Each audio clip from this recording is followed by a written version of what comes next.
नमस्कार दोस्तों, कहानियों की श्रृंखला में आज सुनेंगे राजी सेठ जी की कहानी दूसरी ओर से। लेकिन उससे पहले मेरा आपसे विनम्र अनुरोध है कि अगर मेरे द्वारा सुनाई हुई कहानियाँ आपको अच्छी लगती हैं तो मेरे चैनल को सब्सक्राइब ज़रूर करें, लाइक करें और अपने दोस्तों और परिचितों में शेयर भी करें। बेल आइकन दबाना बिल्कुल भी ना भूलें। आज सुनिए दूसरी ओर से। बाहर से किसी ने पुकार कर कहा, अरे सामान उतारना, रमन भाई आए हैं। आंगन में बैठकर साड़ी पर गोटा टांगती माँ कुछ अस्थिर हुई, फिर अपना पल्ला संभालते हुए कुछ और व्यस्त सी हो आईं। अन्य आगतों की तरह माँ ने उठकर उनकी अभ्यर्थना क्यों नहीं की। तब तक मामा उन्हें अंदर ले आए थे। अंदर आकर आंगन के सीक्षों के नीचे खड़े होकर उन्होंने वातावरण को सूंघा। माँ उसी तरह बैठी थी, अडोल। माँ, रमन काका, मैंने माँ को हिलाने डुलाने की नियत से कहा। तब तक वह बढ़कर मेरे पास आ गए थे। अपनी बहुत ऊष्म हथेलियों में उन्होंने मेरा चेहरा भर लिया था। बिटिया रानी पराई हो रही है अब तो। पिता का होना शायद ऐसा ही कुछ होता होगा।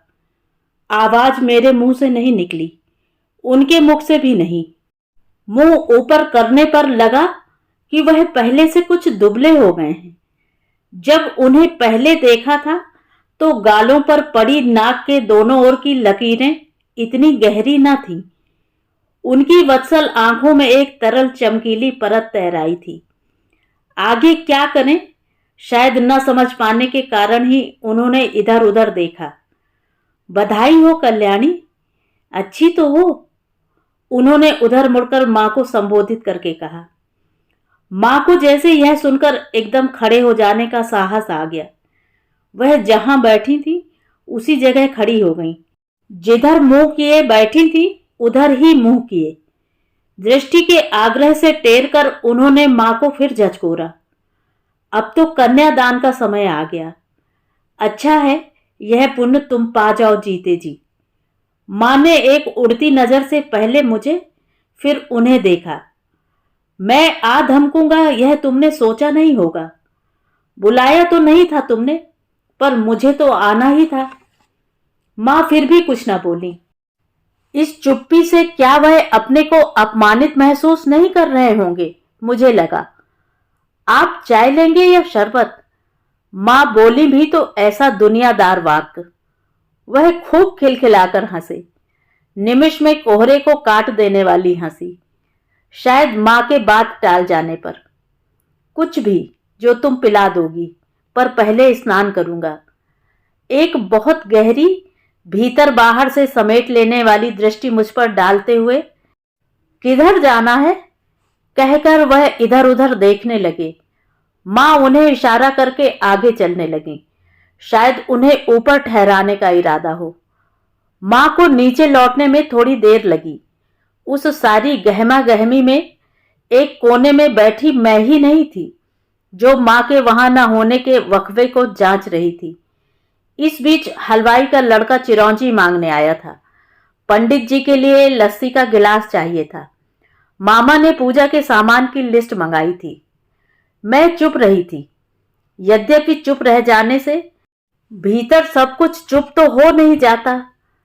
शायद 8 वर्ष तो अवश्य हुए होंगे जब रमन काका को पहली बार देखा था। इतना ज्यादा आना जाना उनका मामा के घर था कि सुनीति, मामा की लड़की, उन्हें देखते ही उनसे जा लिपटती। मुझे वहां रहते होने पर भी ऐसा कुछ कर लेने की प्रेरणा या उत्साह नहीं होता था। वह मुझे भी उसी तरह पुचकारते, बुलाते थे, परंतु जाने क्यों मेरे मन में बैठ गया था कि मुझे इस आंगन के बीचों बीच नहीं, दहलीजों पर खड़े होकर ही सब कुछ जांचना ताकना है।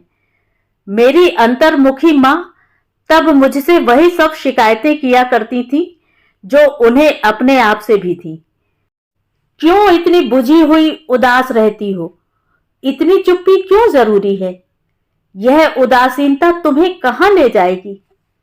ये सब प्रश्न वह उत्तर पाने के लिए नहीं, मुझे और शायद अपने को झकझोरने के लिए अधिक करती होंगी। वह हमारा घर नहीं था, मामा का घर था। इसे माँ भी समझती थी, मैं भी। जाने किसने मुझे बता दिया था, यहां प्यार जरूर मिल सकता है, अधिकार नहीं लिया जा सकता। सुनीति की तरह रमण काका के पास लपक कर न जा पाने का शायद ऐसा कुछ कारण रहा होगा। रमण काका को यहीं देखा था, वही आज जैसा शुभ्र खादी का धोती कुर्ता, कनपटियों पर झलकते शुभ्र बाल, सौम्य सा चेहरा और कुछ अपने में लीन वत्सल आंखें। उस घर में उनको देखते रहने की आदत पड़ गई थी। मामा का घर छूट गया जब मां नौकरी करने मेरठ आ गई थी। उन्हें उस घर से अलग उतना ठीक से, उतने होशो हवास में तभी देखा था। मैं कॉलेज से घर आई थी तो वह हमारे क्वार्टर के बाहर बरामदे में कुर्सी डाले एक सभ्य दूरी में बैठे मां से बहुत गंभीरता से बातें कर रहे थे। मुझे देखते ही खिल गए, उठने लगे। मां कुछ घिरे हुए मूड में थी। झट टोक दिया, सुशी तुम अंदर जाओ, उधर ही बैठो। मां ने कहा क्या था, छोटी चुटकी जैसी निर्ममता में दाब कर शरीर पर गिरे कीड़े की तरह छिटक कर परे फेंक दिया था, वह भी रमण काका के सामने। मैं अंदर चली आई थी। बातों के, शब्दों के छोटे छोटे स्फुलिंग उड़ उड़ कर कमरे के भीतर आते टकराते रहे थे। जो भी शब्द हाथ में आ जाता था अनायास अपना एक आसपास रचने में तल्लीन हो जाता था।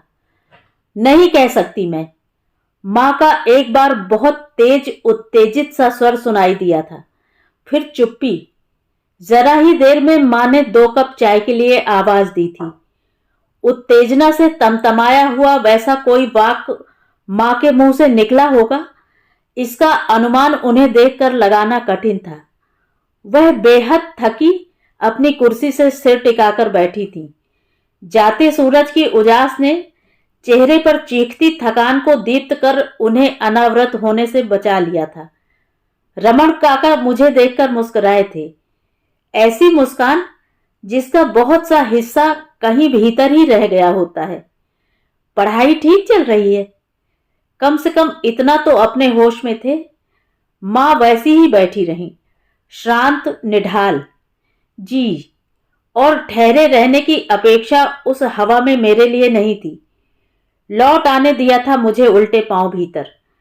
उस वातावरण की गंध उसे साथ ले आना शब्दों से अधिक बोझिल था।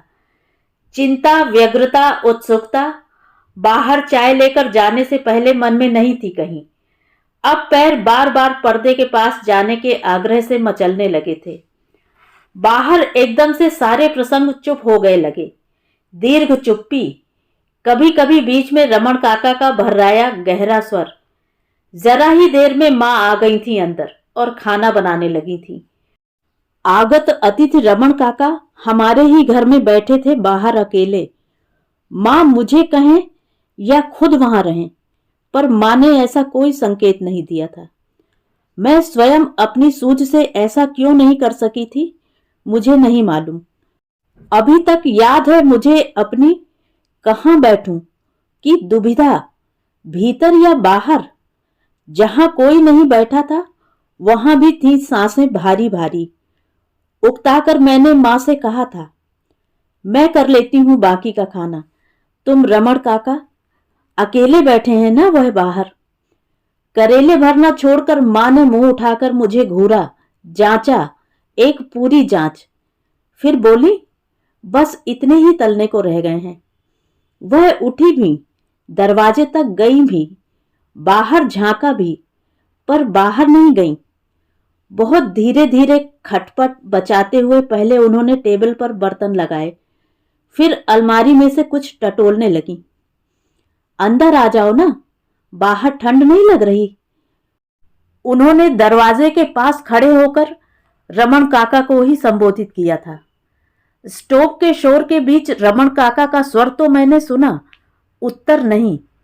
मुझे लगा था वह अभी अंदर आते होंगे, पर वह आए नहीं। लगा मां बाहर जाएंगी, वह गई नहीं।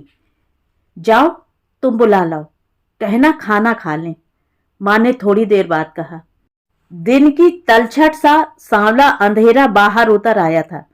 पूरी शाम डूबती देखी थी उन्होंने अपने सामने। ठंडी सी झुरझुरी, बाहर का बल्ब बहुत फीका रोता सा लग रहा था। चलिए खाने चलिए। हाँ, बन भी गया खाना? अभी तो गई थी कल्याणी। अच्छा भाई, चलते हैं। उन्होंने अपने शरीर को पूरा ऐंचा वहीं खड़े खड़े। फिर दरवाजा लांघ आए।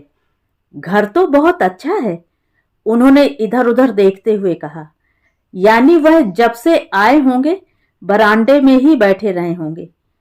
खाना उन्होंने पूरी बेध्यानी से खाया और चलने के लिए तैयार से दिखे। मां ने एक बहुत कमजोर भीतर बाहर में लटकता हुआ प्रतिवाद किया। अब तो आखिरी बस मिल पाएगी, घर पहुंचते बहुत देर होगी। सुबह भी जाया जा सकता है, धूप निकल आएगी कम से कम। रमन काका ने कोई उत्तर नहीं दिया, सोचते से रहे। फिर एकदम चल पड़ने को तैयार हो गए। चलते समय बड़ा अबूझ सा लग रहा था उनका चेहरा। न ठहर जाने की कोई ललक दिख रही थी, न जाने का उत्साह। जाने के क्षण मां दरवाजे के ठीक नीचे पड़ती छाया की ओट में खड़ी रही थी। उन्होंने हल्के से मेरे गाल थपथपाए थे, बस एक यूं ही सा स्पर्श, बेध्यान उखड़ा हुआ। मां की तरफ उन्मुख तो हुए पर कुछ नहीं बोले। मां के लिए पश्मीने का एक शॉल वह छोड़ गए थे, जिसे मां ने आज तक कभी नहीं ओढ़ा। मां उस रात कुछ ज्यादा उद्विग्न लगी, जागती हुई पर चुप, आंखें नीचे पड़ी थीं। पता नहीं कैसा होने लगा मन। मां, मेरी पुकार का उत्तर उन्होंने नहीं दिया। मैंने दोबारा पुकारा, वह फिर भी चुप पड़ी रही। मुझे फिर वही लगने लगा जो अक्सर लगा करता था। हम दोनों के पैरों को चाहे धरती का एक ही टुकड़ा स्पर्श कर रहा है, फिर भी मेरी और मां की अपनी अपनी चिंताएं हैं, एकदम निजी, कहीं ना कहीं एक दूसरे के वृत्तों को छूती भी हैं तो भी अपनी रहती हैं, अपनी अपनी नींद को अपनी अपनी तरह उघाड़ कर रखने वाली। मां जाग रही हैं, बस उत्तर देना नहीं चाहती, जताना नहीं चाहती। मेरी ही तरह निविड़ अंधेरे को बींधती दो आंखों के बोधहीन होने का भ्रम पैदा कर लेना चाहती हैं, पर नहीं बांध पाती उस उच्छ्वास को जो अचानक सन्नाटे के ध्यान को कपाता हुआ निकल ही जाता है। तुम्हारे इस नाटक के साथ मेरा भी सोने का नाटक चलेगा मां, यह सोचकर भी कोई तसल्ली नहीं हुई। जी चाहा सोने का नाटक करती मां को झचकोर दूं पूरी तरह और पूछूं, यह पत्थर लोहा लकड़ी होने की जरूरत क्या है? क्यों नहीं कह सकती मुझे वह सारे दुख? क्यों पापा के कर्मों की सजा अपने को दिया करती हो दिन रात? सुशी, मां की आवाज अब बहुत धीरे और अचानक आई। मुझे एकदम न समेट सकने वाली सघन सी खुशी हुई। कैसे जान लिया मां ने कि मैं ऐसी ही किसी आवाज को उनके भीतर से खींचकर समेट लेने की प्रतीक्षा कर रही थी? क्या है मां? तल से भर्राकर उठते द्रवण को मैंने अपने भीतर महसूस किया। मां फिर चुप। क्या है मां? मैंने कुछ उकसाते हुए ही पुकारा। सुशी, क्या तुझे नींद नहीं आ रही है? फिर टाल गई मां, बीच ही में रास्ता पलट गई। सुशी पुकार लेने के बाद फिर कहीं अधर में लटक गया उनका इरादा। नहीं। क्यों? कुछ नहीं, यूं ही पूछा। नहाकर रमण काका नीचे उतरे। वही एक दिन था पहला, जब रमण काका को कुछ अटपटा लगा था, जैसे किसी दूसरी जगह किसी दूसरे घर में समझ में ही ना आता हो कि उठें बैठें क्या करें, किसी भी काम को कहां से शुरू करें। पर यह कठिनाई एक ही दिन की थी। जल्दी ही झेल लिया उन्होंने पूरे का पूरा घर। हर काम को इतने मनोयोग से संभाला था उन्होंने, जैसे इस महायज्ञ में उनकी आहुति हर तरह से जरूरी हो। क्या जरूरी है हर छोटी बड़ी बात की चिंता तुम ही करो? किसी और पर छोड़कर तो देखो। उलझती जूझती पैरों में हर पल तनाव की कमान ताने मां को देखकर वह कहते, रमन काका का यूं इस तरह इस घर में इतने महत्वपूर्ण अवसर पर इतना अधिकार ले लेना किसी को अस्वाभाविक नहीं लगा था। शायद मेरा भी इधर ध्यान न जाता यदि दोपहर में आई मेरी सखियों में से सबसे जिज्ञासु रमला ने रमन काका को यूं घर में हिरता फिरता देखकर पूछ न लिया होता, यह कौन है तुम्हारे? यह रमन काका हैं। रमन का चाचा है तुम्हारे? नहीं नहीं, मामा है, मामा ही समझो, मामा के बचपन के दोस्त। तब ध्यान गया था कि रिश्ते को नाम देने की भी एक मजबूरी होती है। उसी बात से उलझकर मैंने सबके चेहरों की ओर देखा था। मामा, मामी, नानी, मौसी, क्या होते हैं रमन काका हमारे। किसी के चेहरे पर कोई उलझाव या उद्वेग नहीं था। स्वीकृति की सहजता से सब कुछ पारदर्शी था आसपास। तो क्या मैं ही खड़ी थी नागफनी के पौधे की तरह बीच में कहीं अड़ी कटीली? रमन काका उसी तरह उलझ रहे थे इंतजाम में, सामने के दालान में खड़े। उनकी व्यवस्था में क्या कुछ शामिल नहीं था। मां की गुलाबी धोती का जुगाड़ करना भी वह नहीं भूले थे। मां ने कुछ आनाकानी की थी। क्यों करती हो ऐसा? वह झिड़क कर बोले थे।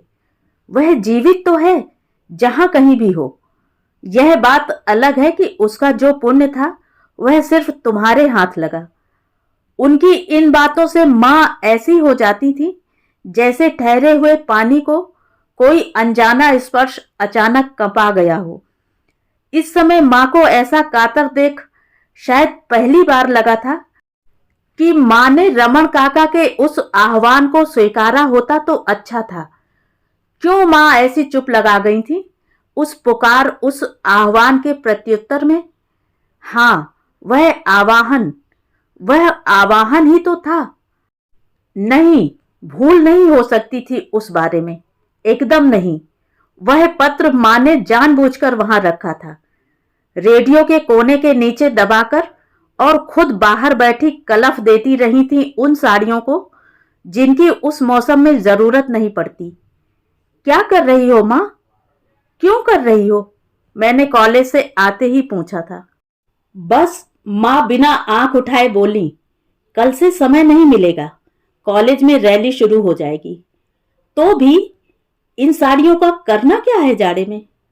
मां कुछ नहीं बोली, उसी तरह साड़ियां भींचती रहीं। मैं कुछ क्षण दरवाजे पर खड़ी रही, फिर भीतर चली गई। फिर पत्र देखा, मां का वहां जमे होना देखा, इस तरह बेवक्त बेमतलब व्यस्त होना देखा। साधारणतया वह मेरे कॉलेज से लौटने पर मेरे साथ साथ कमरे में चली आती थी। पत्र रमन काका का था, दिल्ली से। प्रिय कल्याणी, तुम्हारा मन पहचानता न होता तो मेरठ से लौटने के बाद तुम्हें पत्र लिखने का कोई प्रसंग ही न बनता। जिस जगह छोड़कर आया था तुम्हें, वह एक डेड एंड था। इसे अनुग्रह क्यों मानती हो अपने पर? बाधा भी क्यों समझती हो शुशी के लिए? किस चीज से डरती हो तुम? तुम्हें फिर से कहना चाहता हूं, तुम्हारा वरण मेरे पूरे मन प्राण से होगा, अपनी पूरी इच्छा और आंतरिक प्रेरणा से। मेरे लिए तुम सदा अकलुष हो, जीवन दात्री। तुम्हारे मां होने से मेरा कुछ नहीं बिगड़ता। मातृत्व तुम्हें गरिमा देता है, मुझे गौरव देगा। चिंता ना करो, सुशी को भरपूर देने के बाद जो बचेगा उसे ही मैं अपना भाग्य समझूंगा। उसका क्लेश मेरे मन में नहीं है। चाहता हूं तुम्हारे मन में भी ना हो। तुम पर अनुग्रह जैसा कुछ नहीं है, यह अपने पर जरूर है। दुख को ओढ़कर बैठना जरूरी नहीं है। मन को इतना स्वस्थ तो रखो कि प्रकाश का स्वागत कर सको, चाहे वह किसी भी दिशा से आ रहा हो। तुमसे मिलकर कोई बात नहीं बनती, बिगड़ जाती है। मैं अनचाहे अनजाने तुम्हें अतीत के किनारे छोड़ आता हूं और तुम अपना आपा खो देती हो। पिछली बार मेरठ जाकर तुम्हें और व्यथित कर देने का संताप अभी तक मन में है। कुछ तो सोचा ही होगा तुमने अब तक। जो भी जैसा भी मुझे लिखना। बस जितने कुछ के भी मैं समर्थ हूं उतना सब कुछ तुम्हें। सुशी को बहुत बहुत प्यार।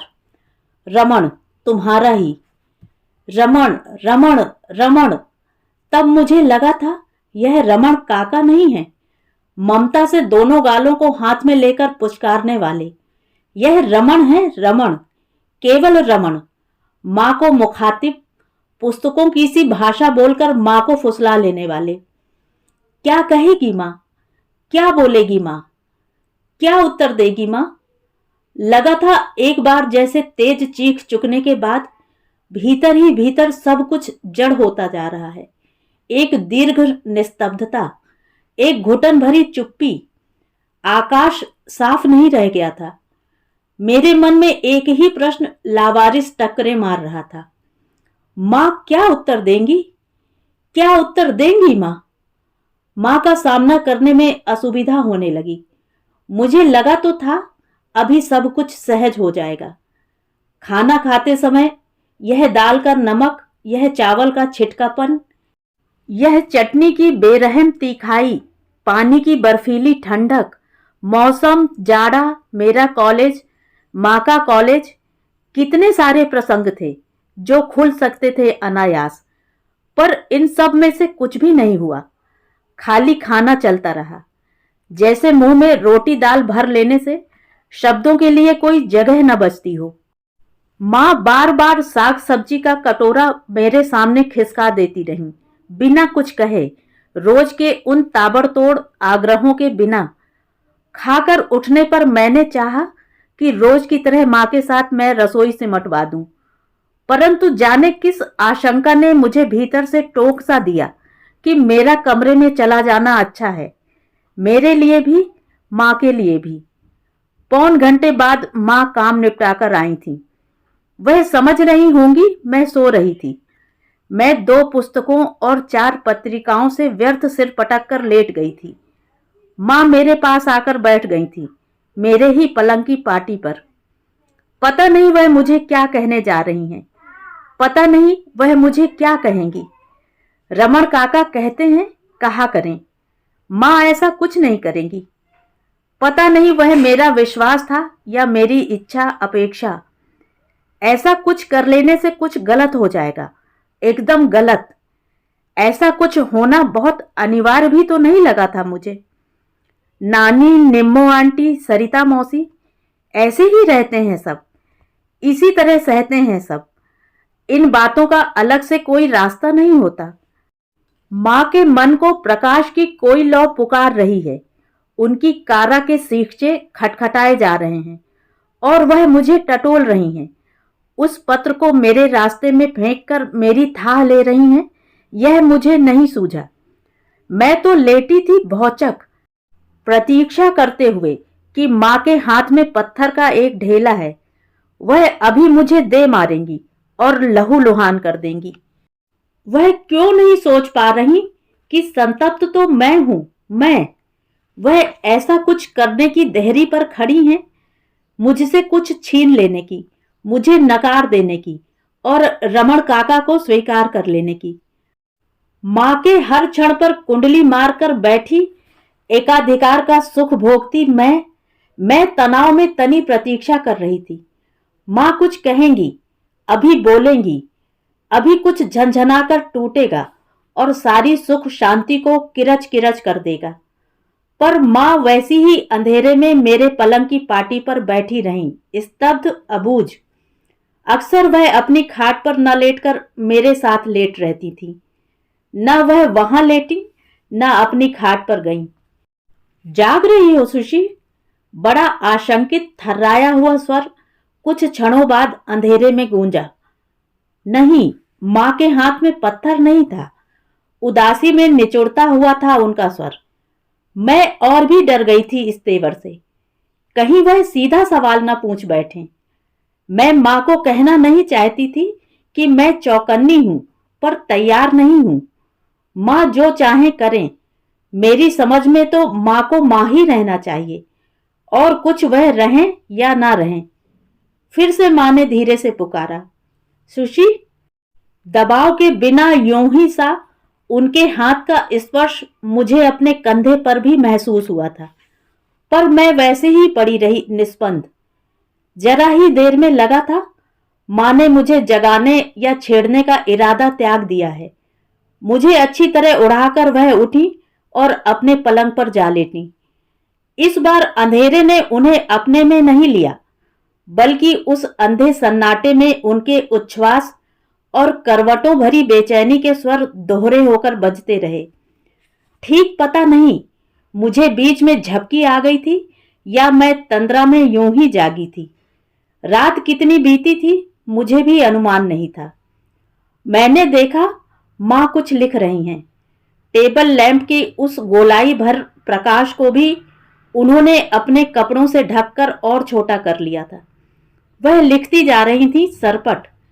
उनका चेहरा उस धुंधले प्रकाश में मुझे बिल्कुल दिख नहीं रहा था। उन्हीं पृष्ठों पर कहीं मेरे प्राण अटके पड़े थे। माँ के सुबह बाथरूम में जाते ही मैंने उनकी दराज खोल डाली। वहां कुछ नहीं था। गद्दे के नीचे, अलमारी में, मेजपोश के नीचे, रेडियो के पास कहीं कुछ नहीं था। मैंने पूरी प्रत्याशा से कूड़े की टोकरी पर निगाह डाली। वहां कुछ नहीं था। उंगली पर लपेटकर फेंके गए कल के बालों के गुच्छे उसमें पड़े थे। माँ डायरी भी नहीं लिखती। यदि वह पत्र ही था तो भी गया कहां? कैसे भेज दिया गया इतने सवेरे? कैसे? तभी माँ बाथरूम से लौटी, बेहद थकी, अवर्ण, आहत सी। धम्म से कुर्सी पर बैठती हुई बोली, आज चाय तू बना देगी? जाने भीतर कैसा उलार। मुझे लगा था मैं इस थकी हुई पस्त माँ को संभाल सकती हूँ। क्यों नहीं, अभी लाई, मैंने पूरी तत्परता से कहा था। चाय के साथ मैं बिस्कुट भी लाई थी। एसिडिटी के कारण माँ सुबह खाली चाय नहीं पी पाती थी। उनका चेहरा देखते बिस्कुट का टुकड़ा चाय में डुबोकर उनकी तरफ बढ़ाते हुए मुझे पूरा विश्वास था कि वह अभी ना कह देंगी, नहीं खाएंगी। पर उन्होंने ना नहीं कहा। बेमन से चुपचाप खाती रहीं और निढाल होकर पड़ गईं। अब याद करने पर लगता है उसके बाद के बहुत से दिन बहुत अजीब से थे, जैसे घर में कुलाचे भरते आवाज के हिरण को अचानक लकवा मार गया हो। वह सब कुछ चाहे कितना अनदेखा अनजाना था, बीच ही में कहीं थम गया था। तभी समझ में नहीं आया था कि मैं क्यों इतनी मुक्त थी और माँ क्यों इतनी बोझिल। माँ के हर काम करने की जो एक तत्पर पहल दिखती थी वह एकदम गायब थी। वह कॉलेज से आकर चुपचाप पड़ी रहती थी। ऐसे में एक दिन अंगीठी जलाते अचानक मेरी चुन्नी में आग लग गई। धुआंसती अंगीठी की जिद से तंग आकर मैंने थोड़ा सा मिट्टी का तेल उड़ेल दिया। लपट ऐसी उठी कि सीने पर पड़ी चुन्नी के बिचले भाग को ले बैठी। चेहरा भी थोड़ा झुलस गया था। माँ इतनी भयभीत हुई कि बस माखन फेंट फेंट कर मेरे मुंह पर लगाते वह एकदम करुण हो उठती। कैसे कैसे भूल गई थी मैं तुम्हें इतने दिनों? कैसे कैसे? लगता था अभी वह अपने मुंह पर चांटा दे मारेंगी। माँ के उस लौटने को मैंने अपने भीतर महसूस किया था पूरी तरह। तभी तो सब कुछ भूल गई थी मैं एकदम। माँ के बारे में, पत्र के बारे में, रमण काका के आह्वान के बारे में। आज इतने वर्षों के अंतराल के बाद रमण काका को देखते वह सब याद आ रहा है सहसा। माँ का वह अबूझ फैसला और उस तक पहुंचने की वह अदेखी उलझन। अबूझ था ही क्या उसमें? सब कुछ था पारदर्शी। माँ समय की शिला को झेल रही थी अपने ऊपर, अभी तक चुपचाप, अकेली। मौसी कह रही थी ऐसे जैसे आज तक रमण काका वाली बात का फैसला मेरे हाथ में ही रहा था और अब भी अंतिम अनुमति, आदेश मेरा ही है।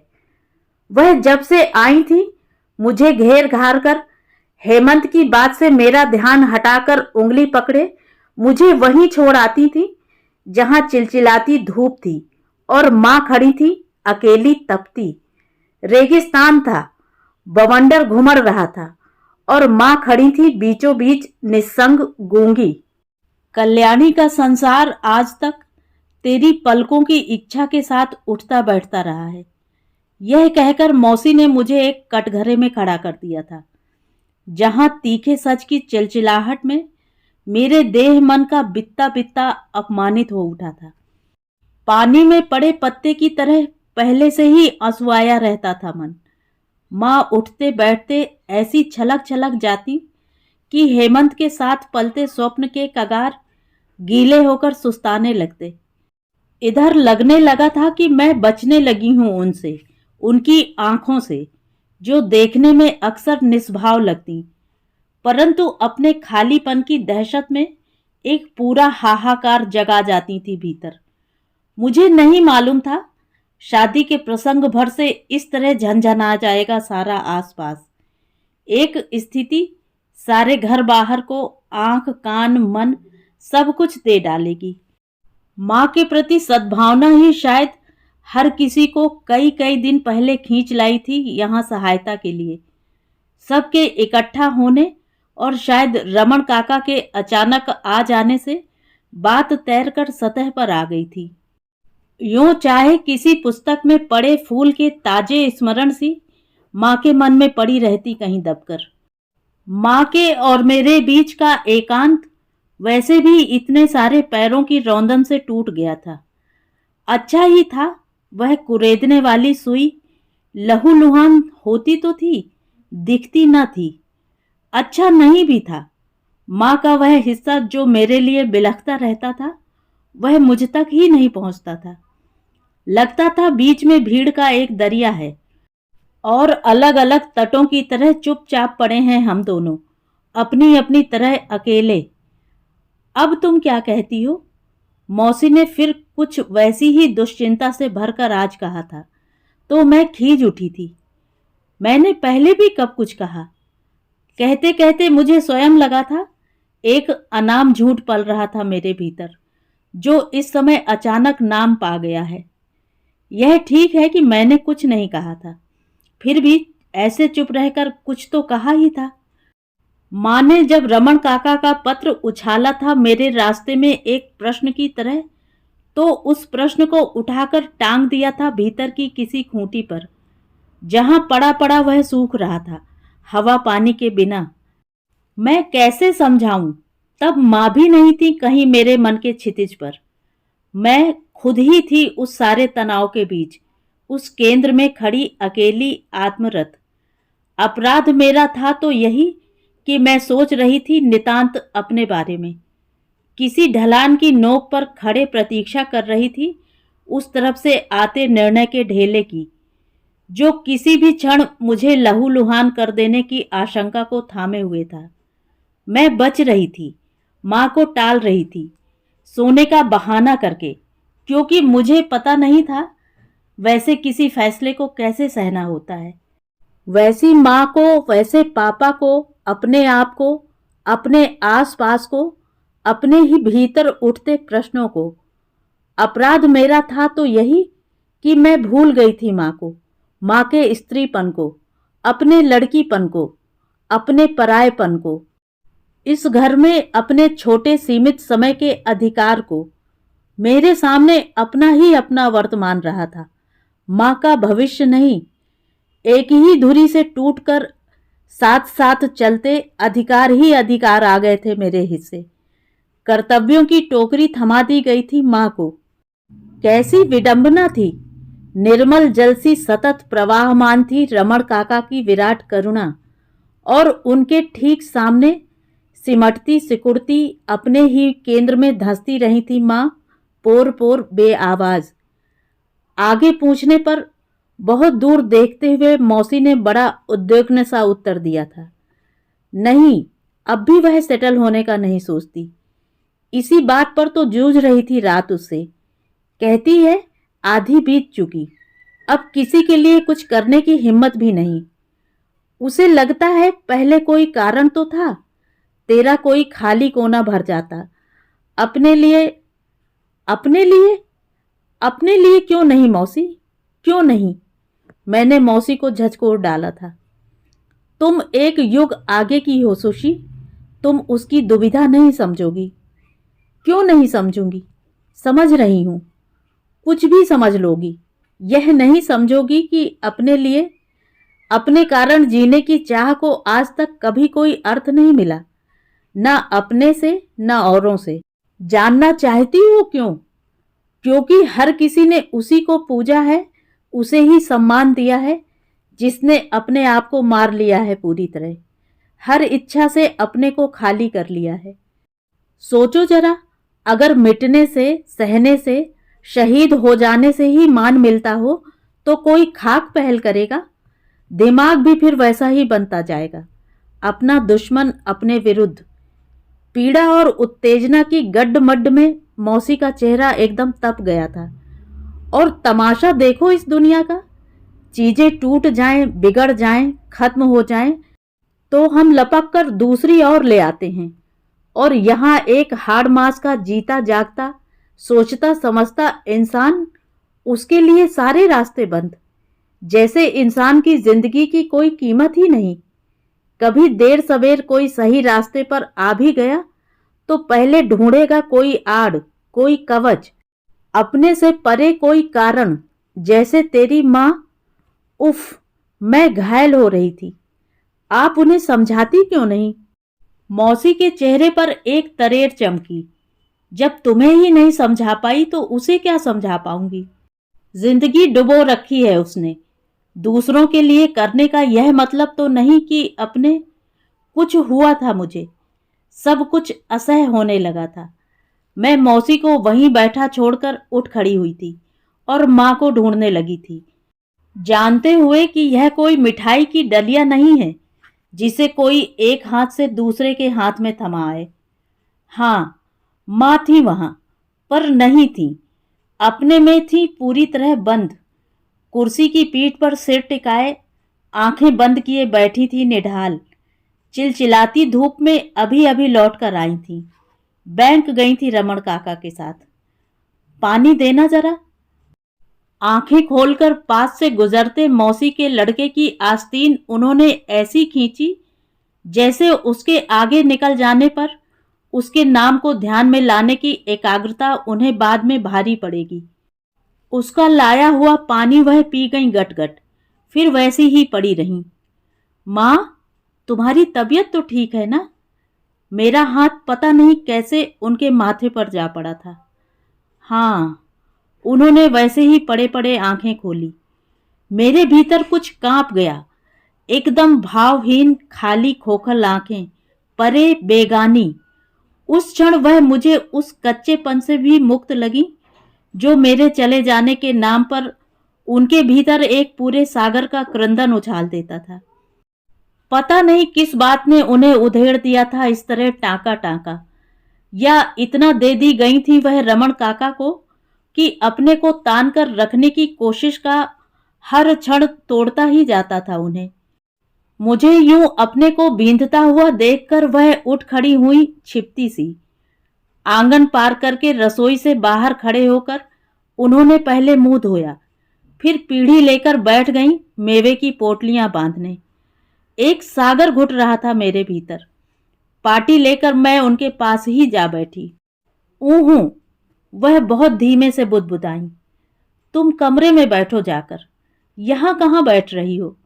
स्वर निरुद्वेग, व्यवहारिक, सपाट। यहां गर्मी है ना? उन्होंने खुद ही फिर उस कहने की सफाई दी। सामने रखे काम की आड़ लेकर वह अकेला हो जाना चाहती थी शायद। इस समय तो वह उस दहशत से भी परे थी जो उन्हें घेरती थी, तो मेरे हल्के से हल्के कदम की आहट भी उन्हें सुनाई दे जाती थी। इस समय तो मैं बैठी थी उनके सामने साक्षात, अपने को जताने के लिए आतुर, उड़ेल देने के लिए उत्सुक। बातों का, बेचैनियों का एक पारावार ठाठे मार रहा था मेरे भीतर, और वह कहीं नहीं थी। दर्पण धुंधला था, कोई प्रतिबिंब नहीं, कोई आहट नहीं, स्वर के उत्तर में लौटता हुआ कोई स्वर नहीं, मन को पहुंचाता हुआ कोई स्पर्श नहीं। माँ बेगानी थी एकदम, जाने किन घाटियों में या पहाड़ों पर या ढलानों पर उनकी कोई पहचान नहीं मिल रही थी। उन्हें किसी कोर से छुआ नहीं जा सकता था, आगे कुछ कहा ही नहीं जा सकता था। ऐसे अनात्मीय क्षण, अधिकार से खुलकर निर्भय होकर इस खतरे के बीच झूलते हुए कि इस घर से जाते समय चूंकि मेरे लिए अर्थहीन हो गया है माँ का कहीं भी होना या ना होना, मैं यह छूट, यह तथाकथित अनुमति, यह उदारता बड़प्पन के दंभ के साथ माँ के हाथ में थमा रही हूं। अभय उसे ही मिल सकता है जिसने सामने वाले को हर मौसम में सहा हो। ऐसी लाचारी, मैं जैसे पगला सी गई थी, अपने को ही छीलने नोचने लगी थी। कुछ नहीं सूझा था। मैं लपक कर सीढ़ियां चढ़ने लगी थी। आड़ माँ को नहीं चाहिए थी, अब आड़ चाहिए थी मुझे, अपने आप को माँ तक पहुंचाने के लिए। मेरी पायलों की आवाज शायद उन्होंने नहीं सुनी, ना ही दरवाजे के बीच मेरा खड़ा होना उन्होंने देखा। वह ध्यान मग्न थे, पलंग पर लेटे छत ताकते।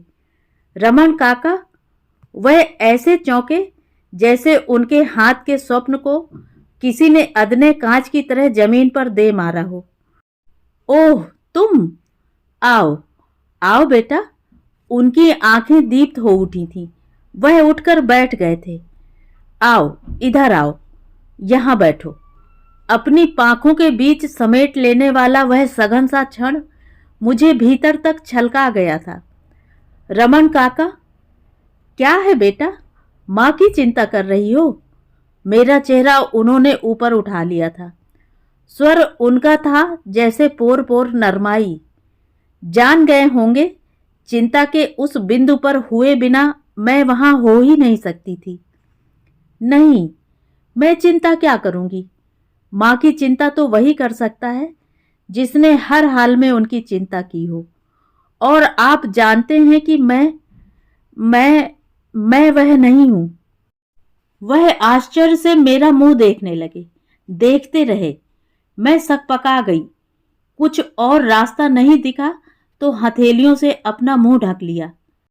जो हुआ सो हुआ। वह बुदबुदाए। उतनी लंबी सांस उन्होंने खींची होगी, तभी तो मैंने सुनी। चलो, काम का समय है, तुम्हें नीचे छोड़ाता हूं। आओ। मेरे कंधों को घेरती उनकी उंगलियां जो भाषा बोल रही थी, वह उनकी उंगलियों की भाषा नहीं थी। हर अगली सीढ़ी पर उतरते अपने पैर मुझे पहले से भारी लग रहे थे। उनकी ओर देखने का तो खैर साहस ही नहीं था। माँ मेवे की पोटलियां सामने रखे वैसी की वैसी बैठी थी, निश्चल, शायद ऊंघ गई हूं। कल्याणी, उठो, पहले बिटिया की सुध लो। उन्होंने शायद फटकारा सा। माँ चौंक कर उठ बैठी। एक अटपटा सा सामना। वह वापस ऊपर चले गए। माँ पलटकर रसोई में दाखिल हो गईं। मैं वहीं की वहीं, कहीं भी नहीं, निरस्त, रिक्त। वह क्षण रिक्ति के शोर को भरपूर महसूसने का था। जड़ता टूटी तो लगा शायद अच्छा ही था ऐसा कुछ होना, मेरा जाते होना। माँ के लिए बिना किसी आड़ या कवच के सीधे साफ देखने की बाध्यता का पैदा होना। जरूरी क्यों था माँ के लिए कोई भी निमित्त? किसी दूसरे के अभाव को सम्मुख रखकर किसी चीज को हाथ लगाने का बहाना? अपनी कैद को काटने के लिए कोई सामाजिक अस्त्र? नहीं, कुछ भी जरूरी नहीं था। ना निमित्त, ना आड़, ना कवच, ना अस्त्र। मुझे लगा मैं इतनी छोटी नहीं रह गई थी कि माँ से ये सब न कह सकूं। तो ये थी कहानी। कहानी आपको कैसी लगी? कमेंट करके ज़रूर बताएं।